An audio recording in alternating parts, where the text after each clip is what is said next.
Gênesis e o Reino de Deus. Meu nome é Fábio Ito e este é o Caminhos do Evangelho.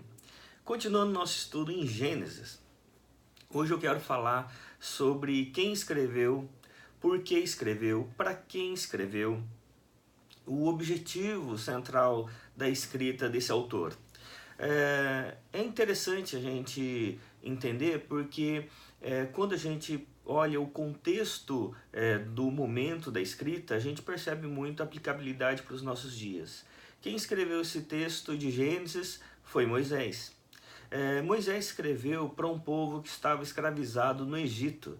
Eles já estavam lá 400 anos no Egito, escravos, e agora o povo estava clamando por uma libertação. Deus ouve essa oração e levanta Moisés para ser o libertador.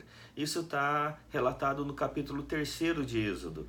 E quando Moisés então é levantado para ser o libertador, ele vai começar a dar algumas informações sobre quem estava libertando. Então a primeira coisa que Moisés começa a escrever, inspirado por Deus, era em relação ao grande libertador, que não era Moisés, era o Senhor. E é por isso que ele vai dizer sobre quem é esse grande libertador. E ele vai começar dizendo que esse grande libertador é o Criador de todas as coisas, que no princípio criou Deus os céus e a terra. É por isso que eu quero indicar um livro para você, e como nós já conversamos ontem, à medida que a gente for falando sobre esse estudo de Gênesis, eu vou indicando alguns livros, e hoje eu quero indicar esse livro, Gênesis, um comentário de Gênesis da editora Cultura Cristã, do Bruce Waltke. Bruce Waltke tem inclusive uma teologia do Antigo Testamento, que mais tarde a gente vai falar sobre ele, mas o Waltke ele vai trabalhar aqui o contexto sobre o propósito de Deus ter levantado Moisés para escrever, numa questão muito importante. O Waltke vai dizer que o texto de Gênesis trata do reino de Deus. Muitas pessoas acham que reino de Deus é só mais uma linguagem no Novo Testamento, mas no Antigo Testamento o Waltke identifica que esse é o propósito de Gênesis. Olha só o que ele diz. O reino de Deus é um dogma central nos ensinos do Senhor Jesus e exerce papel importante no ensino de Paulo. Embora a expressão reino de Deus nunca ocorra no Antigo Testamento, e seus equivalentes são relativamente raros e posteriores, o conceito informa o todo. A história primária, qual traça a história de Israel desde a criação do mundo em Gênesis 1 até a queda de Israel em 2 Reis 25, é o que o Novo Testamento chama o reino de Deus.